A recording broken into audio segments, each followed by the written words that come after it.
Hello and welcome back to the Gourmet Pantry. Today we're going to be having a look at making some caramelized onion. Really useful recipe included in a lot of my cooking, especially canapes, things like that, and it's so easy to make. Two ways you can make it. One's on the hob, takes a little bit less time, but I find that you can never get the hob low enough temperature or find a saucepan with a thick enough base. So as a result, I actually prefer to do it in a slow cooker, which I've got sitting over there. It takes about 10 hours to do, but you end up with this beautifully dark, sweet coloured onion.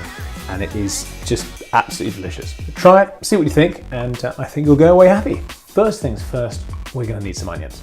Most slow cookers need to be filled to about a third.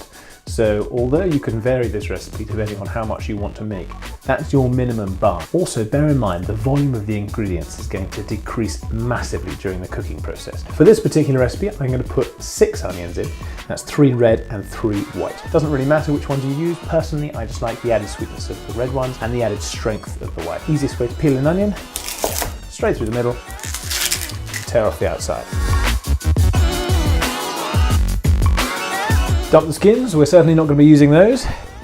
As always with onions, it's starting to well up just a little bit, which is a bit frustrating, but I think we'll have to soldier on through. When it comes down to cutting up onions, you've got to decide on the size. I go for a kind of mid-range chop. You can make bigger ones, smaller ones, but bear in mind if you do go with bigger ones, it's going to take slightly longer for them to cook.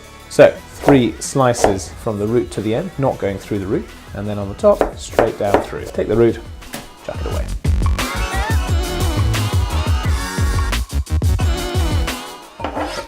Now I've chopped up all of the onions with absolutely no impairment to my eyesight whatsoever, we can start adding the other ingredients. There isn't much, it's purely a little bit of butter, a little bit of oil, and a little bit of salt. Butter, it always helps for it to be melted, so I'm going to chuck it in the microwave for 10 or 15 seconds just to soften it up so we can pour it over. About 30 grams of butter for that many onions. Into the microwave. While the butter's melting, we're going to chuck on a bit of olive oil as well. Just a little glug and a little pinch of salt. Our butter's now nicely melted, so we can pour that over as well. Now grab yourself a wooden spoon, give it a bit of a mix.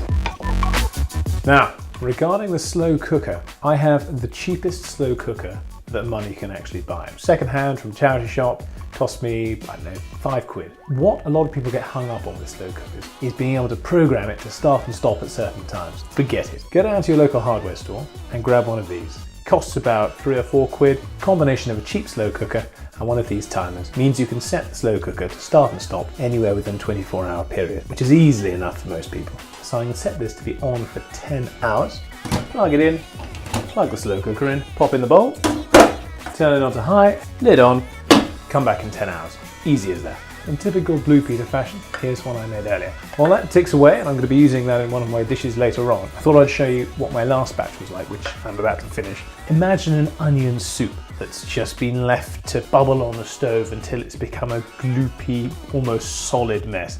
And that's what you've got here. Absolutely delicious. Check below and I'll show you a great recipe for canapes which incorporates this. I chuck this in curries instead of normal onion, chuck this in bolognese, sometimes to substitute all of the onion. It is a really versatile recipe and also it lasts for quite a long time in your fridge. So any questions, please feel free to dump them in the box below. Thanks for watching to the end, and if you do like this video, please click the like button below and subscribe. So keep up to date and let me know what you think, and I will see you next time.